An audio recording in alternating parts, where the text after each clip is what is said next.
D'accord, tout le monde, bienvenue. J'espère vraiment que tout le monde va bien. Nous voilà donc à la visionnage de l'épisode 12. Le thème de cette leçon et de cette conférence est la structure du marché pour les techniciens de précision. Il est maintenant indéniable qu'il s'agit d'une théorie avancée de l'action des prix. Vous pouvez avoir beaucoup de questions. Cela peut causer divers types d'anxiété chez ceux qui sentent la pression d'apprendre tout dès la première vision de la vidéo. Crois-moi, tu ne peux pas et tu ne peux pas apprendre ça en une vidéo, d'accord? Ce sera en fait une leçon que même mon groupe de mentors payants n'a pas encore vue. D'accord, donc je voudrais vous donner quelque chose de frais et de profond pour que vous puissiez entrer dans votre diagramme et commencer à apprendre un peu plus. Eh bien, plus profond que l'idée normale de haut, haut, haut et bas, constituée par la perception des investisseurs de détail de la structure du marché.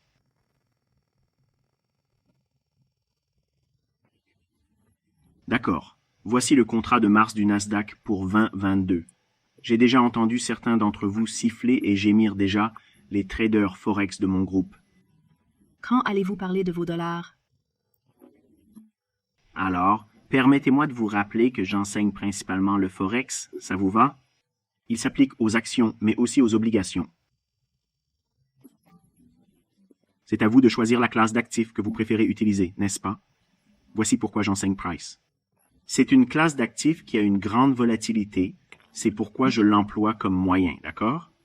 Vous pouvez facilement entrer dans le dollar australien, vous savez, ou le graphique GBP-JPY, et vous verrez ces choses se produire aussi. Eh bien, croyez-moi, nous allons retourner dans le 4X, d'accord? Je n'ai pas abandonné les 411. Je veux juste utiliser la fonction indicielle pour exploiter les veines disponibles dans la volatilité actuelle. D'accord. Ainsi, il est clair que nous pouvons voir avec le recul que ce que nous recherchions dans l'action des prix a été réalisé. Nous cherchons ici des mouvements en dessous de ces plus bas. Nous cherchons une course et un rééquilibrage pour revenir à la paire que vous avez obtenue. Cela s'est vraiment bien passé, en baisse du jour au lendemain avec toutes les choses de guerre qui se passaient partout dans le monde, et vous savez ce que je veux dire. Et cela a provoqué un peu d'excitation à la baisse, puis nous sommes revenus au-dessus des plus bas à court terme. À ce stade, je ne crois pas que nous ayons fait un bas pour que nous puissions le mettre au lit tout de suite. Je ne suis pas chargé de choisir les hauts et les bas.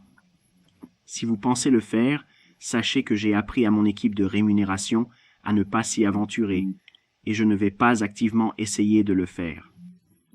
Mais nous allons approfondir la structure du marché dans ce domaine.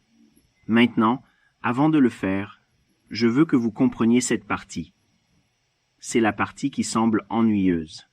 C'est la partie dont les gens qui ne font jamais bien ou ne réussissent jamais se plaignent le plus parce qu'ils veulent un entraînement de 5 minutes pour faire quelque chose de très technique et que vous ne pouvez pas réduire cela à des idées très simples.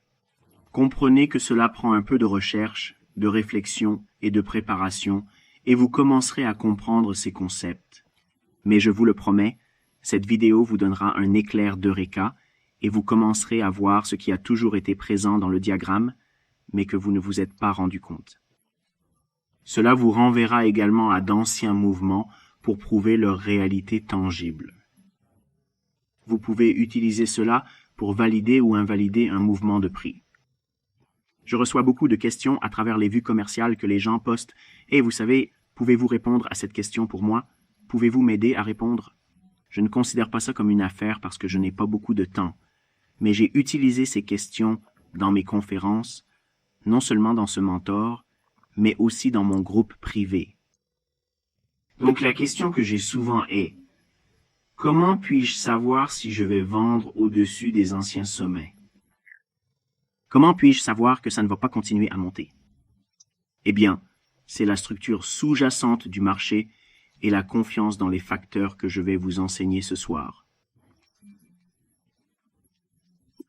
Ce que je t'ai enseigné ne diminuera pas ma certitude. Cela doit vraiment se développer dans le cadre de votre courbe d'apprentissage. Ça prendra du temps. Combien de temps ça prendra? Je ne sais pas. Vous le ferez tous différemment, mais vous arriverez à l'heure quand vous auriez dû.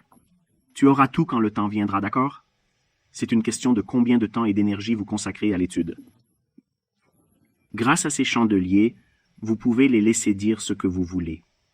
Vous les battez, ils céderont à n'importe quoi, mais vous vous demandez ce qu'ils pourraient suggérer. Je vais vous donner ces indices ce soir. Ici, nous allons explorer en détail le mouvement des prix. Nous allons observer l'écart de juste valeur sur le graphique quotidien. C'est la limite supérieure de l'écart de juste valeur, et voici la limite inférieure de cet écart. La période de temps sur ce graphique, comme vous pouvez le voir ici, est 1 heure, et j'ai décrit la structure du marché en utilisant les concepts de haut à long terme, bas à long terme, haut à court terme, bas à court terme.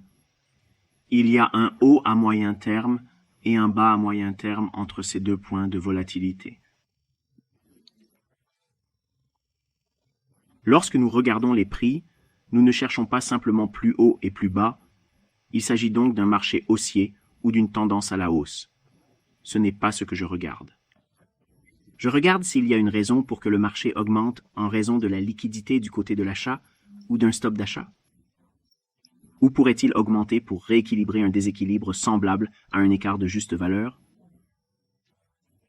Ou est-il susceptible de descendre pour balayer les plus bas à court terme de la liquidité des vendeurs ou des stops de vente? Ou est-il possible de descendre pour rééquilibrer les anciens déséquilibres ou les écarts de juste valeur en dessous du prix du marché? C'est ma première question avant de m'asseoir devant le graphique. C'est exactement ce que je recherchais. Quelle est l'histoire actuelle du marché? Qu'est-ce qui pourrait faire maintenant? Je ne me soucie pas des modèles et des mouvements de prix. Je me fiche des harmoniques. Je ne suis pas à la recherche d'une vague d'Elliott, ni d'une quelconque idée de ratio. Je ne recherche rien que vous puissiez attribuer à une mentalité de vente au détail. Rien à part ces deux questions. Est-il possible d'atteindre une limite quotidienne ou une limite inférieure? Ou va-t-il monter, se rééquilibrer ou redescendre? Comment suis-je arrivé à cette idée? Est-ce que ça va aller plus haut ou plus bas? Parce que cela dépend un peu de la question. Je vous l'ai dit plusieurs fois, s'il y a une question que je me pose le plus, c'est de m'enseigner sur les préjugés. En d'autres termes, vous voulez savoir où va le marché ensuite? C'est bien. C'est la prochaine consommation de liquidité. Cependant, la gamme quotidienne ne suit pas toujours ces règles. Le taux haussier ou baissier est en haut ou en bas depuis l'ouverture. Parfois, vous avez une consolidation au cours de la séance, et vous avez peut-être essayé de négocier sur la base d'une idée haussière. Peut-être que cela vous donne une chance de négocier rentablement pendant un certain temps, mais vous le tenez en pensant que la fourchette quotidienne va continuer à augmenter et cela va contre vous. Ces idées que je vais vous enseigner dans cette conférence vous aideront à identifier ce que vos idées peuvent s'avérer inexactes, mais vous devez accepter les indices que Price vous donne. C'est la raison première pour laquelle j'ai abandonné les indicateurs. Si vous avez quelque chose sur le graphique qui masque la bougie ou attire votre attention sur ce que vous mettez sur le graphique, je l'appelle, vous savez, plaisantement, rouge à lèvres. Bien, c'est ce que ce graphique montre ici. C'est juste du rouge à lèvres. Voici comment je transmets, comment j'ai intériorisé cette structure de prix, ce fractal de prix. Je le regarde maintenant avec cette idée.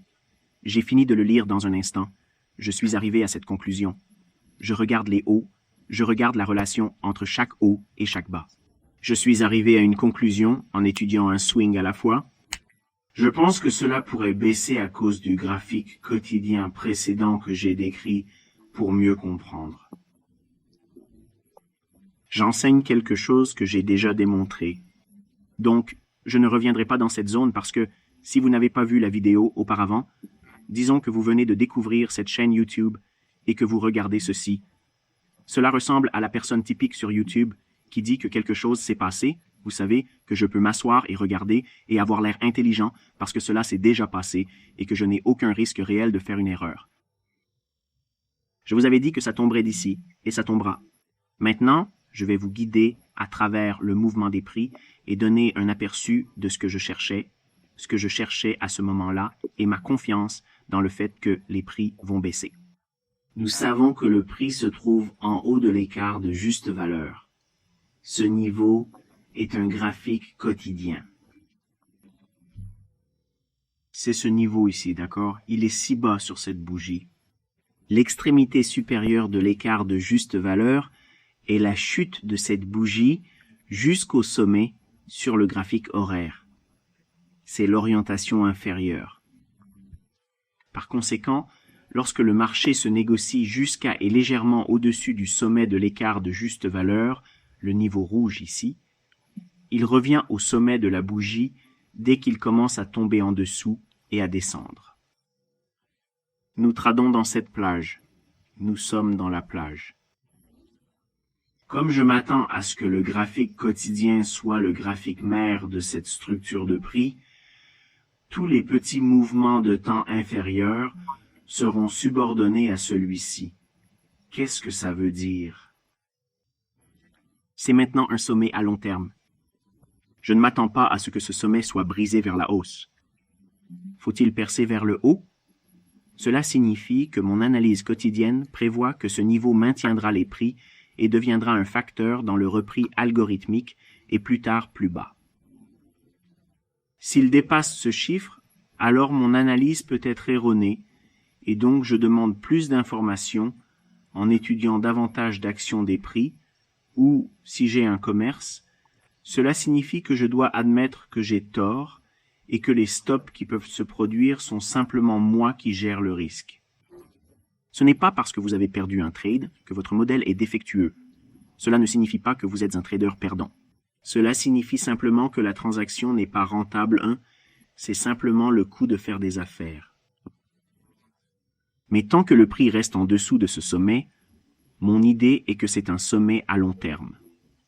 En termes d'idées de détail, il est basé sur des niveaux de résistance plus élevés. Ainsi, nous pouvons comprendre ceci d'une manière simple. Nous allons nous appuyer sur des concepts qui vous aideront à surpasser les simples idées de résistance de soutien. Ce sommet à long terme devrait donc rester inchangé. En d'autres termes, le prix ne devrait pas le dépasser. Nous avons négocié à un niveau de discount à l'extrémité inférieure de l'écart de juste valeur et il a commencé à trouver un support, rebondi pour soutenir un commerce près du sommet, mais cela ne devient pas très important une fois qu'il a commencé à s'effondrer et à se consolider ici. Idée de vente au détail, nous verrons beaucoup de confiance dans l'idée d'un potentiel drapeau haussier. J'aime regarder ces motifs parce que j'aime les laisser se décolorer. C'est donc un faux drapeau de taureau. Ensuite, nous voyons les prix s'effondrer comme ça, puis rebondir à chaque fois. C'est important. C'est la partie où vous commencez à écrire ces détails. Chaque fois que le prix rééquilibre un déséquilibre, comme si nous avons le bas de cette bougie, le haut de cette bougie, nous avons une bougie qui passe comme ça. Une fois qu'il est rééquilibré en s'élevant ici, de cette hauteur. Je l'ai immédiatement marqué dans ma tête, pas sur mon graphique, parce que je ne voulais rien me distraire. Si j'avais écrit ces choses sur mon diagramme à ce moment-là, cela aurait été une distraction. Mais la façon dont je l'ai intériorisé, et quand j'aurai terminé cette leçon, vous verrez ce que je veux dire, chaque rééquilibrage de l'ancien déséquilibre, les fluctuations qui se produisent à ce moment-là, j'ai immédiatement marqué dans mon esprit comme des sommets à moyen terme. Ou dans ce cas, quand nous reviendrons et comblerons cela en descendant ici, c'est un bas à moyen terme. Qu'est-ce que ça veut dire? Qu'est-ce que ça sert? Habituellement, vous verrez un plus bas à moyen terme avec un plus bas à court terme plus élevé à sa droite et un plus bas à court terme plus élevé à sa gauche. Cela représente un plus bas à moyen terme créé par le rééquilibrage, avec cependant un sommet à court terme plus élevé ici. Mais ensuite, le marché a échangé au-dessus de ses plus bas à court terme. Il a rebondi, mais a échoué. Ça a échoué ici. Nous allons anticiper l'échec. Et si vous examinez ce bas, haut, haut, bas, l'échec apparaît plus élevé. Haut, haut, bas, indiquant une tendance évidente. Alors, qu'est-ce qui prend forme ici? Drapeau ou motif triangulaire, n'est-ce pas? Comment savez-vous de quel côté va éclater? C'est l'un des problèmes auxquels j'ai toujours été confronté en tant qu'étudiant en développement dans les années 90. J'ai acheté tous les livres, et parmi eux, celui-ci, le livre de John Murphy sur l'analyse technique des marchés financiers, considéré comme la Bible pour les commerçants de détail. Compris. Ce livre est très utile. Il suffit de le lire et de savoir ce qu'il ne faut pas faire, car c'est ce que suivent 90% des gens jusqu'à aujourd'hui lorsqu'ils sont encore attentifs à l'action des prix. Car il est toujours ruminé d'une certaine façon, forme ou forme. C'est tellement subjectif que même quelqu'un peut enseigner la même idée sur une ligne de tendance. Comment savoir quelle charge oscillante est attachée à la ligne de tendance? Il y a tant de balançoires ici. Comment l'as-tu tracé? Tout cela reste subjectif. Il faut donc avoir un moyen de le réduire à, je déteste le dire, mais il n'y a vraiment pas de meilleure façon de le dire, mais il faut le décomposer en sciences. On ne fait pas d'analyse technique, on fait des sciences techniques. D'accord. Vous devez être capable de vous connecter à certaines choses et de mesurer le rôle de ces facteurs dans l'action des prix. Ce n'est pas une spéculation basée sur des hypothèses ou une sorte de modèle animal harmonieux, ce qui ne me semble rien. Vous devez examiner la relation avec l'action du prix et observer comment elle se comporte. Qu'est-ce que ça veut dire? Qu'est-ce que ça montre? Le marché connaît une montée impressionnante, suivie d'une consolidation notable. Nous n'avons pas réussi à franchir ce sommet important. C'est un sommet à long terme. Alors nous avons un terme ennemi haut. Pourquoi? Pourquoi est-ce un terme ennemi haut? Parce que nous avons ici un sommet à court terme et un sommet à court terme. Ainsi, entre ces deux sommets à court terme, le point culminant est désigné comme le sommet ennemi à long terme. Mais le principal gain de vos notes jusqu'à présent est que chaque fois qu'un déséquilibre comme celui-ci est rééquilibré, il devient un terme ennemi bas. Ce mouvement vers le bas, après rééquilibrage, mène à la création d'un écart de juste valeur significatif. C'est ce que j'appelle un terme distingué. Actuellement, nous avons réalisé une avancée majeure, correspondant à la définition classique établie par Larry Williams. J'apporte quelques variations à son approche. Il a été très influent au début de mon développement, et c'était un point de débat interne pour moi lorsque je l'ai regardé l'enseigner dans son cours VHS, cours de trading confidentiel pour les millionnaires à terme. En explorant sa méthode de structuration du marché, il offre des enseignements utiles, comme présenté dans ce livre. Ok, voici le secret à long terme du trading à court terme de Larry Williams. Pas beaucoup de livres. J'ai plus de 2000 livres et je peux vous dire que dans toute ma collection, il y a quelques livres qui sont utiles et je ne peux pas me permettre de les jeter parce que premièrement, j'ai dépensé beaucoup d'argent pour eux. C'est juste de la nostalgie.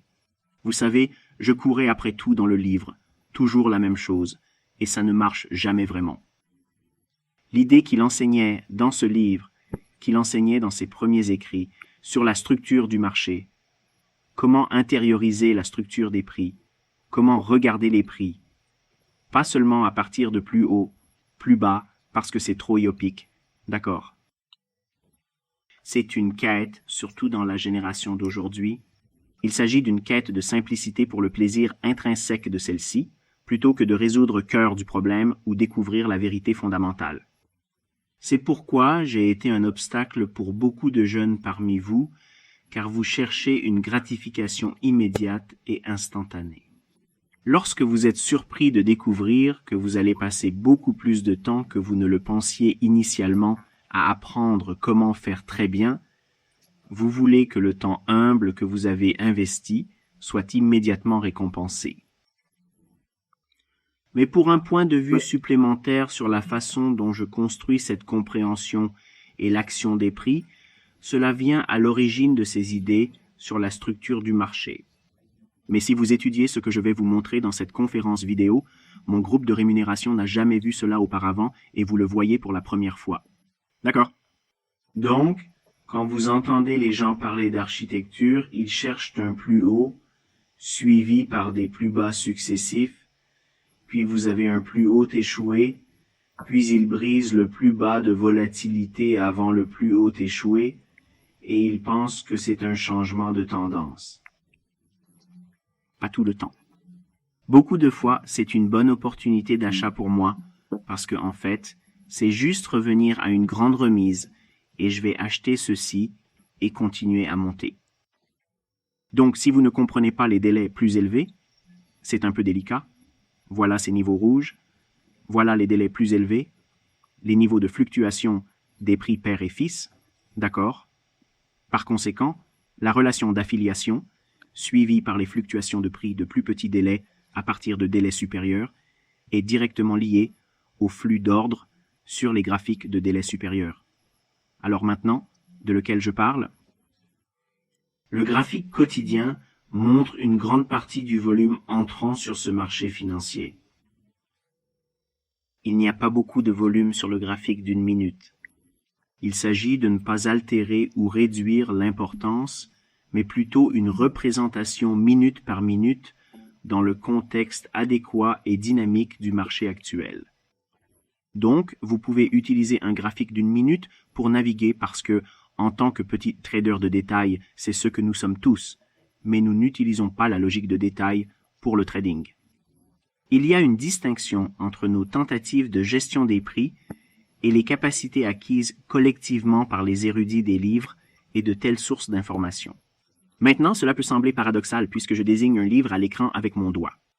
Mais les idées qu'il a enseignées plus tôt dans ce livre sur la structure des marchés sont, je pense, la seule chose que j'ai trouvée utile dans ce livre. J'ai beaucoup de respect pour cet homme, mais tout au long du livre, sa discussion sur la structure du marché, c'est la seule chose que j'ai trouvée utile dans ce livre. Donc si vous lisez quelque chose d'autre dans ce livre, vous savez, si vous aimez ça, c'est super. Mais la seule chose que je vais ajouter est de faire plus de recherches, d'obtenir des idées plus fondamentales, et vous entendrez les gens dire qu'il a enseigné à Larry Williams la structure du marché. Non, je ne sais pas.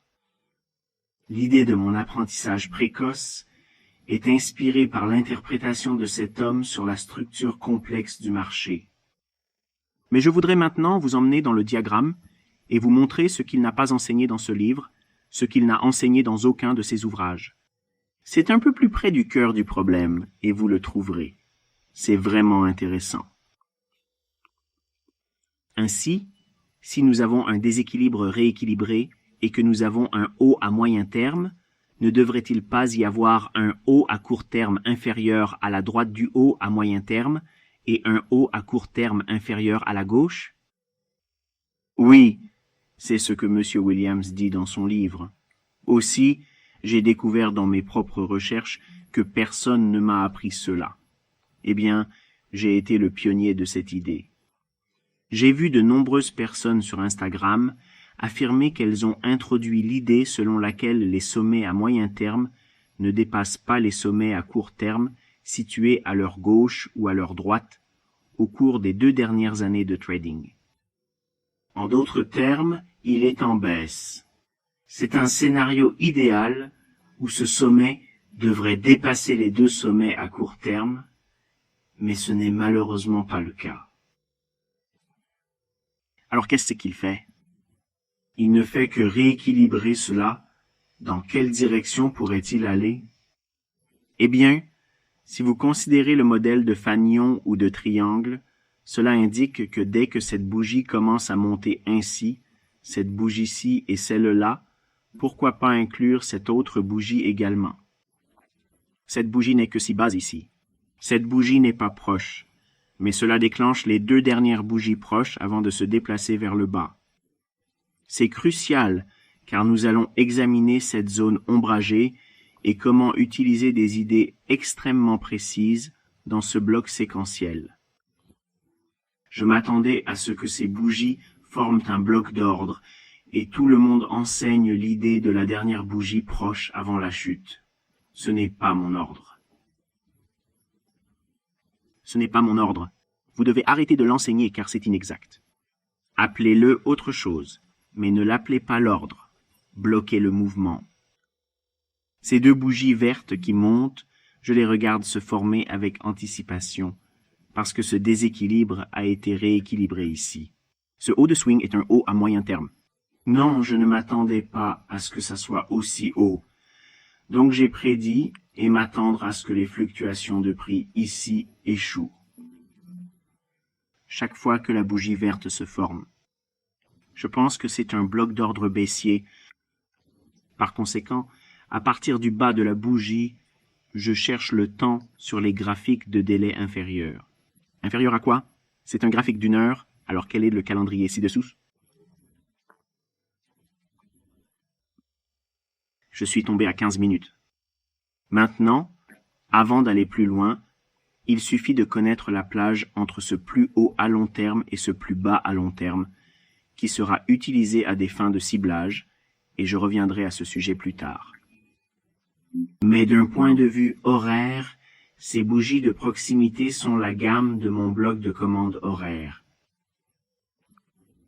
Dans cette fourchette, je peux observer l'écart de juste valeur, l'ampoule. Je n'ai pas besoin de voir le marché se négocier sous la dernière plus haute bougie de clôture. Je comprends ce que je recherche dans la structure du marché réel, et pas seulement plus haut, plus bas. Je regarde les fondements du marché, et je regarde comment il va de haut en haut et de bas en bas sur un horizon de temps plus élevé. Rappelez-vous que le principe est que nous allons monter à ce niveau supérieur, rééquilibrer, puis finir par négocier en dessous de la liquidité du vendeur dans ce fractal. J'utilise ceci ici pour illustrer cette idée. En d'autres termes, ici il va former un modèle court, quelque chose de baissier à court, puis essayer de descendre vers ce bas. Maintenant, évidemment, vous pouvez voir que ça va bien ici, mais avant de zoomer, je voudrais vous guider à travers cette action de prix. Regardez attentivement, que vois-tu? Arrêtez la vidéo. Je n'ai pas mis en pause la vidéo tic, vous ne pouvez pas m'améliorer, d'accord, juste ici, vous pouvez observer un léger déséquilibre. Cette bougie se trouve juste ici. C'est exactement ce qui se produit dans ce mouvement sur le graphique horaire où il y a un rééquilibrage.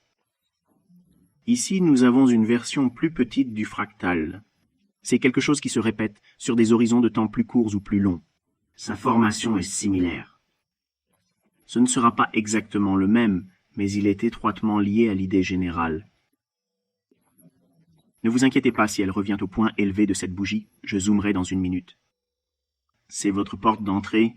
C'est agressif, et si je savais ce que je cherchais, je n'aurais pas de problème avec l'agressivité. Mais il y a aussi un déséquilibre ici, et il rééquilibre là. Maintenant, regardez. Une fois que nous avons établi la structure du marché sur le graphique horaire, je ne vais pas plonger dans les horizons de temps inférieurs en dessous, ni marquer tous les hauts de swing et les bas de swing. Ça va trop loin. J'ai juste besoin de savoir ce que je cherche dans le délai de la transaction. La logique se base sur le graphique quotidien, ce déséquilibre augmentera puis finira par baisser. Le graphique horaire illustre clairement mes traits caractéristiques. Cela m'a fourni précisément la technologie que je cherchais pour initier ma chasse. Maintenant, dans le délai de 15 minutes, c'est la girouette. C'est là que ça me permet vraiment d'entrer et de sortir. Mais je n'aime probablement pas les paramètres de risque requis dans cet horizon de temps pour que je puisse passer à une horizon de temps inférieure. Les prix devraient-ils continuer à chuter et atteindre des niveaux encore plus bas? Je vois des bas à court terme ici et des bas de rendement là-bas. Si nous observons un creux à court terme et un creux de rendement interne, ou même simplement un creux de rendement interne, alors nous avons la possibilité de revenir à nos plus hauts et plus bas de longue durée précédents. Actuellement, les plus hauts et les plus bas à long terme seront généralement associés à des graphiques quotidiens, couvrant des périodes de temps étendues. Il peut s'agir d'une fourchette de prix qui peut être de haut à plus bas à court terme. Dans cette situation, je développe des concepts et une logique concernant la juste valeur.